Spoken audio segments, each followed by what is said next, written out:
Good morning, students. So as we have started our basic accounting tasks, so we have compiled up to 18 points. Now our next point is trade receivables. So what does it mean? So basically trade receivables means trade यानी व्यापार, receivable यानी कि जो money हमें जो है receive होगी near future में, उसे हम कहते हैं ट्रेड रिसीवेबल यानी कि व्यापार प्राप्तियां जो होने वाली हैं। सबसे फर्स्ट है आपके पास डेटर्स एंड सेकंड इसके अंदर आता है bills receivable. Trade receivables is a combination of debtors and bills receivable. Debtors होते हैं हमारे देनदार,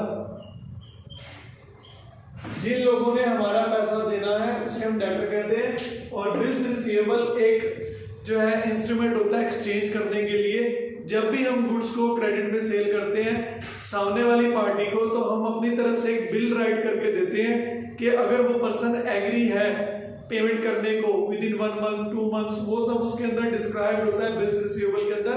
अगर वो सामने वाली पार्टी एक्सेप्ट करती है तो हमारे लिए वो बिल बनता है बिल्स रिसीवेबल, यानी कि that bill is our asset. तो ये डेटर और बिल्स रिसीवेबल दोनों ही हमारी जो है एसेट्स होती हैं। सो फर्स्ट ऑफ ऑल इसके अंदर है आपके पास डेटर्स। डेटर्स यानी कि देनदार, those persons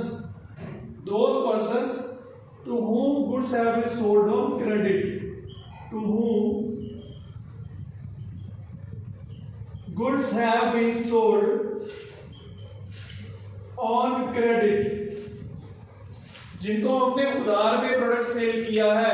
the payment is not received और पार्शियल रिसीव, जितनी भी रिसीव हुई उसको छोड़ देंगे, जितनी अभी लेनी है उनसे वो अमाउंट जो है डेटर का पार्ट होता है। Bills receivable basically two parties के बीच में एक बिल्स ऑफ एक्सचेंज का काम करता है। ठीक है, बिल्स ऑफ एक्सचेंज का काम करता है, एक बिल्स ऑफ एक्सचेंज है। बिल्स रिसीवेबल उसके लिए बनता है जो पर्सन ड्रॉ करता है। ड्रॉ यानी कि सेलर, हम इसे ड्रॉ करेंगे सामने वाली पार्टी के लिए।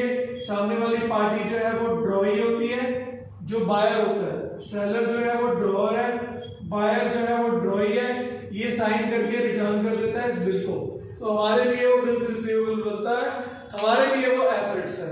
तो ये आपका है ट्रेड रिसीवेबल का कंसेप्ट। ट्रेड रिसीवेबल मींस हमारे asset refer to that amount which is receivable on selling of goods और सर्विसेज ऑन क्रेडिट। जो भी हम उधार में प्रोडक्ट सेल करते हैं, सर्विसेज देते हैं, उसको ट्रेड रिसीवेबल बोलते हैं, जो प्रोडक्ट कभी मनी रिसीव नहीं है। ऐसे ही हमारे पास ट्रेड पेबल है।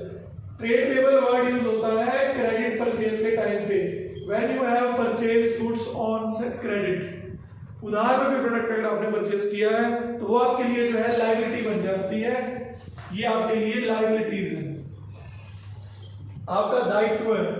बिल्स रिसीवेबल आपके एसेट्स होते हैं, आपकी संपत्ति बन जाती है। तो क्रेडिटर्स होते हैं लेनदार।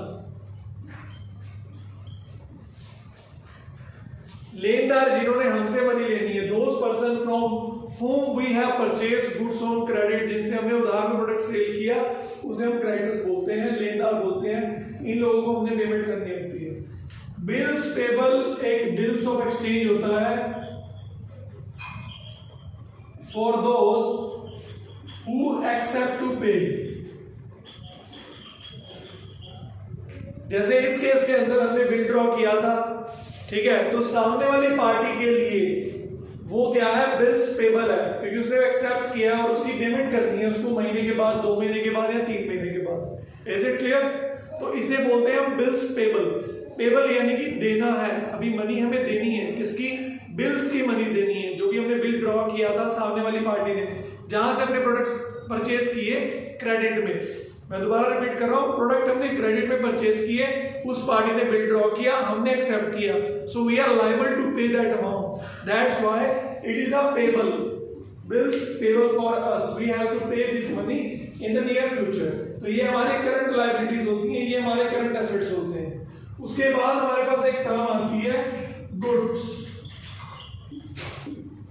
Goods, the term goods is only used for those products which we have purchased for reselling purpose। तो गुड्स यानी कि माल यानी सामान यानी स्टॉक, जो प्रोडक्ट आपने खरीदे हैं रीसेल करने के लिए, those goods which we have purchased for reselling purpose, उसे हम कहते हैं goods. Is it clear? all those things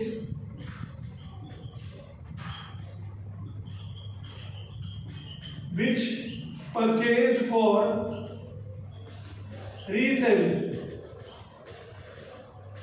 reselling purpose के लिए जो भी चीजें हम खरीदते हैं उन्हें जो है हम गुड्स पे स्पेसिफाई करते हैं।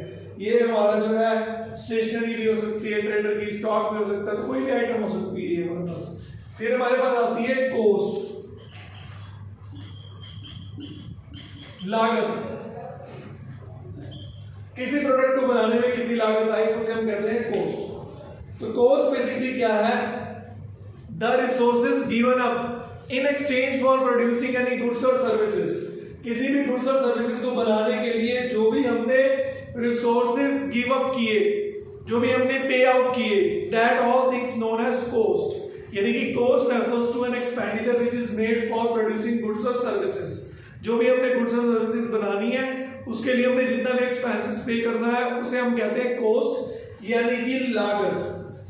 ठीक है, ये लागत किसी की भी हो सकती है, रेंट की कॉस्ट हो सकती है, इंटरेस्ट की कॉस्ट हो सकती है, डिपेंड ऑन द सिचुएशन कि कॉस्ट आपकी है क्या। तो मनी मेजरमेंट होनी चाहिए, यानी कि cost is the amount which we have incurred for producing goods और सर्विसेज। ठीक है, तो किसी भी चीज के लिए हो सकती है, परचेज प्राइस हो सकता है, फ्रेट प्राइस हो सकता है, किराया, फ्रेट यानी कि किराया, कैरेज को भी किराया बोलते हैं, फ्रेट को भी किराया बोलते हैं। ठीक है, आपने ट्रक्स के आगे देखा होगा गुड्स कैरियर। कैरियर मींस जो गुड्स को कैरी करते हैं from one place to another place. तो कैरियर के लिए क्या मिलता है? कैरेज। ओके, तो ये हमारे पास जो है कॉस्ट थी। ओके, नेक्स्ट पॉइंट है हमारे पास voucher. This is an important point. Basically voucher एक सोर्स डॉक्यूमेंट होता है। हर फर्म सेपरेट वाउचर बनाती है हर ट्रांजैक्शन के लिए। उसके ऊपर फर्म का नेम लिखा होता है, सारी डिटेल्स लिखी होती हैं, किसको प्रोडक्ट सेल किया, कौन सा अकाउंट जो है डेबिट होता है, कौन सा क्रेडिट होता है। तो बिजनेस ट्रांजैक्शन सबसे पहले when the business transaction first of all to be recorded in a place, that place is known as voucher। Voucher में लिखने के बाद आप उसकी जर्नल एंट्री करते हो, बुक कीपिंग करते हो, जर्नल एंट्री करते हो, उसके बाद लेजर पोस्टिंग करते हो। सो वाउचर एक प्राइमरी डॉक्यूमेंट है जहां पे फर्स्ट ऑफ ऑल ट्रांजैक्शन को रिकॉर्ड किया जाता है। It is an source document. आपके पास एक बुक होती है, बुक के ऊपर लिखा हुआ है मैसर्स ABC लिमिटेड, उसने अपने वाउचर बनाए, काउंटर साइन किए, उस वाउचर को देख के वो जर्नल एंट्री बनाएगा, तो इसे हम कहते हैं वाउचर। उसके बाद हमारे पास टर्म जो है डिस्काउंट्स की भी यूज होती है, वो हम करेंगे। डिस्काउंट बेसिकली आप लोगों को पता होगा कि हम किसी पर्सन को रिबेट देते हैं। जैसे आप ऑनलाइन शॉपिंग करते हैं तो उसमें आपको 40% off, 50% off, so this is part of discount. But if we are talking about this as a business, तो अकाउंट्स के अंदर जब हमें रिकॉर्ड करना है, सबसे पहले डिस्काउंट, छूट बोलते हैं हिंदी में, रिबेट। जब आपको कम पेमेंट करनी पड़ जाए उसे हम डिस्काउंट करते हैं। अ रिबेट और allowances given by a seller to the buyer और a buyer to the seller. वैसे सेलर ही देता है इसको, बायर तो नहीं दे सकता। सेलर देगा बायर को रिबेट, बायर कभी भी रिबेट नहीं दे सकता। वो तो बात अलग है कि पेमेंट में फुल सेटलमेंट करने के लिए वो कम पेमेंट की रिक्वेस्ट कर सकता है, लेकिन रिबेट नहीं दे सकता। डिस्काउंट दो तरह के होते हैं, एक होता है आपका ट्रेड डिस्काउंट, एक होता है आपका कैश डिस्काउंट। जो आपका ट्रेड डिस्काउंट है ये बल्क परचेज पे किया जाता है। Bulk purchase, if you want to buy products in wholesale, bulk में खरीदना चाहते हो तो सेलर आपको जो है ट्रेड डिस्काउंट देता है, 10% on the cost price, 20%, whatever be the case. Bulk price, bulk purchase, अगर ज्यादा क्वांटिटी का प्रोडक्ट परचेज करते हो तो आपको ट्रेड डिस्काउंट मिलता है कैटलॉग प्राइस यानी कि लीस्ट प्राइस पे। ठीक है, इसको हम रिकॉर्ड नहीं करते, बुक्स में रिकॉर्ड नहीं करते, सीधा अमाउंट लेस करके दिखाते हैं जितना भी पेमेंट है। कैश डिस्काउंट होता है कैश पेमेंट पे और we can say prompt payment पे। प्रॉम्प्ट होता है जल्दी, तो जल्दी पेमेंट करनी है, कैश पेमेंट करनी है, उसको हम जो है कैश डिस्काउंट कहते हैं, इसको हम रिकॉर्ड करते हैं। दो तरह का होता है, अगर आप किसी को दे रहे हो डिस्काउंट तो उसे बोलते हैं डिस्काउंट अलाउड। सपोज आप किसी की पेमेंट कर रहे हो तो आपको डिस्काउंट मिलेगा, तो आप लिखोगे डिस्काउंट रिसीव। ये सब कैश डिस्काउंट का पार्ट है जब भी आप कैश पेमेंट करते हो। यहाँ पे कैश का पेमेंट का मतलब ये नहीं है कि आपने एट द स्पॉट पेमेंट की। हो सकता है आपने 1 वीक का प्रॉमिस कर दिया, 2 वीक्स का प्रॉमिस कर दिया, 2 मंथ्स का कर दिया, as per your relation with the supplier, as per your relation with the salesman seller. तो ये इस तरह से हमें जो है डिस्काउंट कंसिडर करना है। उसके बाद एक टर्म यूज होती है हमारे पास GST, goods and services tax. Goods and services tax, basically this is an indirect tax which is charged by the government. Government ने ये चार्ज किया था, इम्प्लीमेंट किया था। हमारे पास जीएसटी आई इंडिया के अंदर। तो जीएसटी में क्या था, बेसिकली जितने भी इनडायरेक्ट टैक्सेस थे लाइक एक्साइज, सेल्स, वैट, सो इन तरह के मल्टीपल टैक्सेस को ज्वाइन करके एक सिंपल टैक्स बना दिया जिसे हम बोलते हैं गुड्स एंड सर्विसेज टैक्स। इसके अलग अलग स्लैब रेट है, अलग अलग प्राइजेस पे, अलग अलग प्रोडक्ट्स पे अलग अलग लगता है। कुछ प्रोडक्ट ऐसे होते हैं जिसपे जो है जीएसटी नहीं लगता, एसेंशियल आइटम्स है जितनी भी हमारे उस पे जीएसटी नहीं लगता। सो ये हमारे पास है जीएसटी। उसके बाद जो आती है अदर इंपॉर्टेंट टर्म्स, इसमें एक आती है आपके पास एंट्री। एंट्री, एंटर करना इज एन एंट्री, ठीक है।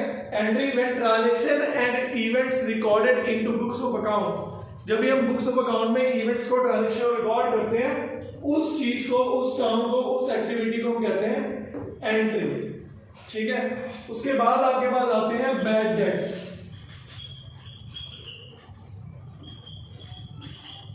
डूबत ऋण, जो पैसा आपका डूब सकता है या डूब गया उसे हम कहते हैं बैड डेट्स। बेसिकली डूब ही है पैसा। So the amount which is irrecoverable from the debtor. Debtor यानी कि जिससे हमने पैसे लेने थे, अगर वहां से अमाउंट हमारा इररिकवरेबल हो जाए यानी कि पेमेंट मिलने के कोई भी चांसेस नहीं है, उस सिचुएशन को, उस एक्टिविटी को हम बोलते हैं बैड डेट्स, यानी कि पैसा डूब गया, अमाउंट इररिकवरेबल फ्रॉम डेटर। सो आपको ये आइटम्स करनी है। हमारे पास कुछ 7-8 आइटम्स, 10 आइटम्स के अराउंड रिमेनिंग है। सो नेक्स्ट वीडियो में हम उन आइटम्स पे फोकस करेंगे। Thank you so much for the day.